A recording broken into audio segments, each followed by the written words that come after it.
अस्सलाम वालेकुम ढेर। उम्मीद है आप सब ठीक होंगे। आज हम केमिस्ट्री के एक बहुत ही दिलचस्प और प्रैक्टिकल टॉपिक पर बात करेंगे। हमने अब तक एटम्स की इलेक्ट्रॉनिक कन्फिग्रेशन को समझा, लेकिन क्या आपने कभी सोचा है कि जब एटम्स इलेक्ट्रॉन्स देते या लेते हैं तो उनकी इलेक्ट्रॉनिक कन्फिग्रेशन पर क्या असर पड़ता है, और फ्री रेडिकल्स क्या होते हैं जिनका जिक्र आपने सेहत और पोल्यूशन के हवाले से सुना होगा। आज हम इन सब सवालों के जवाब तलाश करेंगे। तो चलिए शुरू करते हैं आयंस और फ्री रेडिकल्स की दुनिया का सफ़र। डियर, आज का हमारा टॉपिक है electronic configuration of ions and free radicals. First one is ions. Dear, positive ions are formed when electrons are removed from the atoms। जब किसी एटम से इलेक्ट्रॉन्स निकाल दिए जाते हैं तो पॉजिटिव आयंस बनते हैं, क्योंकि इलेक्ट्रॉन्स पर नेगेटिव चार्ज होता है। जब वो निकल जाता है तो एटम्स में प्रोटॉन्स यानी पॉजिटिव चार्ज की तादाद इलेक्ट्रॉन्स यानी नेगेटिव चार्ज से ज़्यादा हो जाती है, और इस तरह वो एटम पॉजिटिव चार्ज हासिल कर लेता है। इन पॉजिटिव आयंस को केटाइंस भी कहते हैं। The sodium ion has 10 electrons, so its electronic configuration is 1s2 2s2 2p6। Dear, मिसाल के तौर पर सोडियम एटम जिसका एटॉमिक नंबर 11 है, तो उसमें 11 प्रोटॉन होंगे, यानी पॉजिटिव चार्जेस की तादाद 11 है, और इलेक्ट्रॉन्स भी 11 ही होंगे। क्यों? इसलिए कि atom as a whole neutral होता है। न्यूट्रल होने का मतलब ये कि उसके अंदर पॉजिटिव और नेगेटिव चार्जेस की तादाद बराबर होगी। जब ये एक इलेक्ट्रॉन खो देता है और Na+ आयन बनाता है, तो अब इसके पास 11 प्रोटॉन तो हैं, लेकिन इलेक्ट्रॉन सिर्फ 10 रह जाते हैं, क्योंकि इसने एक इलेक्ट्रॉन खारिज कर दिया। ये एक इलेक्ट्रॉन यहां पर क्या हो जाएगा? कम हो जाएगा, यानी एक इलेक्ट्रॉन कम हो गया। मैं यहां आपको बताता हूं, सोडियम जिसका एटॉमिक नंबर 11 होता है, ये न्यूट्रल होता है। क्यों? इसलिए कि इसके अंदर पॉजिटिव चार्जेस भी 11 हैं और नेगेटिव चार्जेस भी 11 हैं। तो यहां पे जवाब कितना आएगा? 0, यानी प्रोटॉन और इलेक्ट्रॉन दोनों की तादाद बराबर है। अब इसने क्या किया? अब इसने एक इलेक्ट्रॉन खारिज कर दिया। जब इसने एक इलेक्ट्रॉन खारिज किया तो नेगेटिव चार्जेस हो गए यहाँ पे 10, लेकिन जो पॉजिटिव चार्जेस हैं वो 11 के 11 ही हैं। तो यहाँ आंसर आएगा +1, यानी जब ये सोडियम एक इलेक्ट्रॉन खारिज कर देगा और ये सोडियम आयन बन जाएगा तो इसके ऊपर +1 चार्ज आएगा ये वाला, और इसके पास इलेक्ट्रॉन हो जाएंगे 10। अब जरा गौर कीजिए, ये 10 इलेक्ट्रॉन किसके होते हैं नोबल गैसेस में से? नियोन के। यानी सोडियम ने एक इलेक्ट्रॉन खारिज करके नियोन की इलेक्ट्रॉनिक कन्फिग्रेशन हासिल की, और ऐसा इसने इसलिए किया ताकि ये स्टेबल हो जाए। Note that this is the same as the electronic configuration of neon, the elements with 10 electrons in each atom। अब गौर करें कि ये कन्फिग्रेशन बिल्कुल नियोन एलिमेंट जैसी है, जिसके हर एटम में 10 इलेक्ट्रॉन्स होते हैं और वो एक स्टेबल नोबल गैस है। इसका मतलब है कि सोडियम आयन ने नियोन जैसी स्टेबल इलेक्ट्रॉनिक कन्फिग्रेशन हासिल कर ली है। Negative ions are formed when atoms gain electron. इसी तरह जब एटम्स इलेक्ट्रॉन हासिल करते हैं तो नेगेटिव आयंस बनाते हैं, क्योंकि एटम ने एक्स्ट्रा नेगेटिव चार्ज हासिल कर लिया है, इसलिए इस पर नेगेटिव चार्ज आ जाता है। इन नेगेटिव आयंस को एनायंस भी कहते हैं। The sulphide ion, proton number 16, has 18 electrons. It's electronic configuration is 1s2 2s2 2p6 3s2 3p6, which is the same as argon, the element with 18 electrons in each atom। Negative ions में आप अगर मिसाल लेना चाहें तो वो है sulphide ion की। सल्फर एटम का प्रोटॉन नंबर होता है 16, तो इसमें 16 प्रोटॉन होंगे और 16 ही इलेक्ट्रॉन्स होंगे, और ये एज ए होल न्यूट्रल होगा। जब ये 2 इलेक्ट्रॉन्स हासिल करता है और सल्फाइड आयन बनाता है तो अब इसके पास 16 प्रोटॉन्स तो हैं, लेकिन चूंकि इसने 2 इलेक्ट्रॉन्स हासिल किए हैं इसलिए इलेक्ट्रॉन्स हो गए 18। सल्फर एटम की इलेक्ट्रॉनिक कॉन्फ़िगरेशन होती है 1s2, 2s2, 2p6, 3s2, 3p4। अब यहाँ देखें टोटल ये हो गए 16 इलेक्ट्रॉन, 2 और 2 4 और 6 10 और 2 12 और 4 16।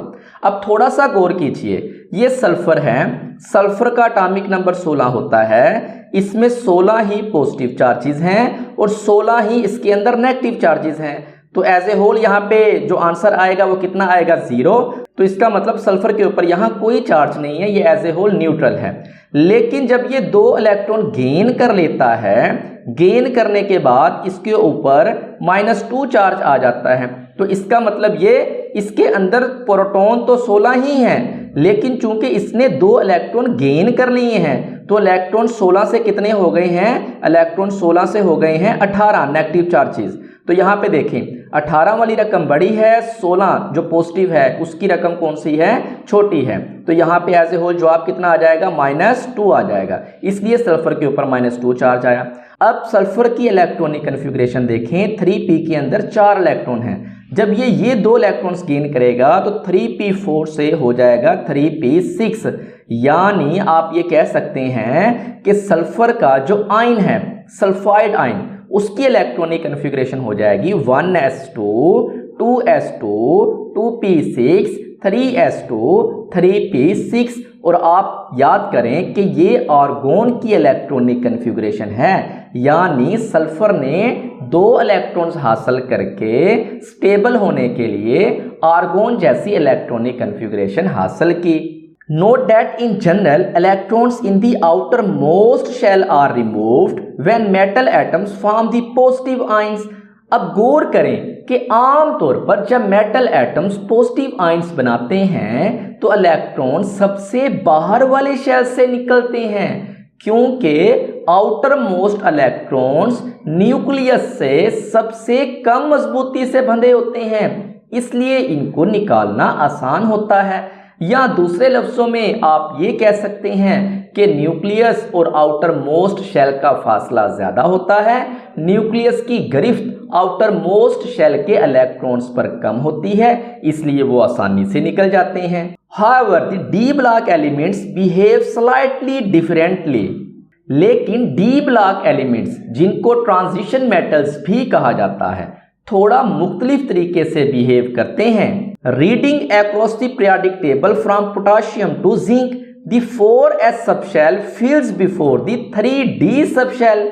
जब हम पीरियोडिक टेबल में पोटाशियम से जिंक तक देखते हैं, यानी 4th पीरियड की ट्रांजिशन मेटल्स, तो हमने देखा था कि ऑफ-बाउ प्रिंसिपल्स के मुताबिक 4s सबशेल पहले भरता है 3d सबशेल से। फॉर एग्जांपल पोटाशियम में 4s के पास 1 इलेक्ट्रॉन होता है, कैल्शियम में 4s के पास 2 इलेक्ट्रॉन्स होते हैं।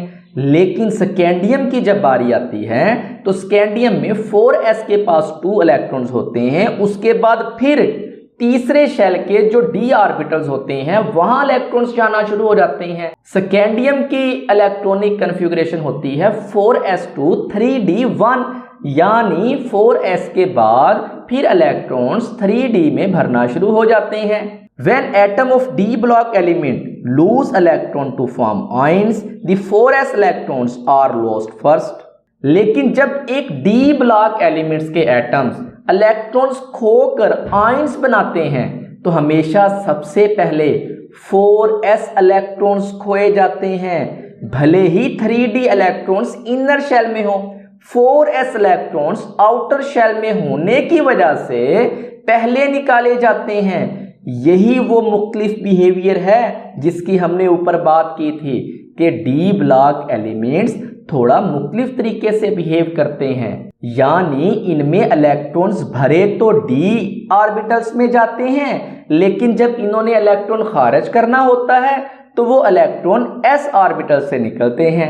For example titanium 1s2 2s2 2p6 3s2 3p6 3d2 4s2 इसकी इलेक्ट्रॉनिक कन्फिगरेशन है। जब टाइटेनियम आयन बनाता है 2 इलेक्ट्रॉन्स खारिज करता है तो इसके ऊपर 2+ चार्ज आ जाता है, तो इसके 4s2 इलेक्ट्रॉन्स पहले निकल जाते हैं।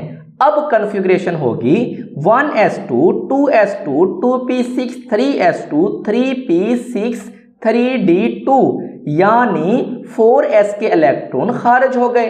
इसी तरह क्रोमियम एटम की इलेक्ट्रॉनिक कन्फिगरेशन होती है 1s2 2s2 2p6 3s2 3p6 3d5 4s1।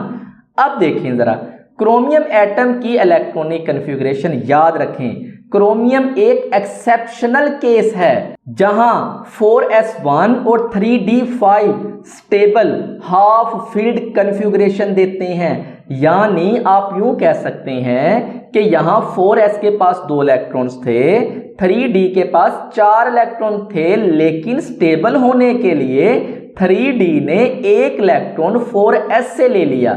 इस तरह s के पास भी हाफ इलेक्ट्रॉन हो गए, d के पास भी इसको मुकम्मल करने के लिए हाफ इलेक्ट्रॉन हो गए।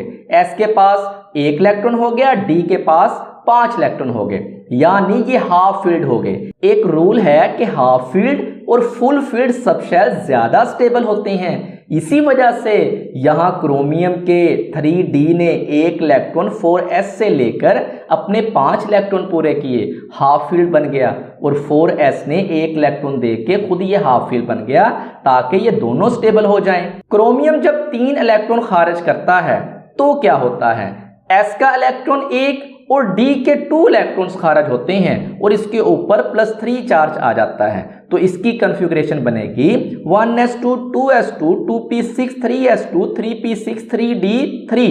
चूंकि इसने अब 3 इलेक्ट्रॉन खारिज किए हैं तो 4s का 1 और 3d के 2 इलेक्ट्रॉन्स खारिज हुए।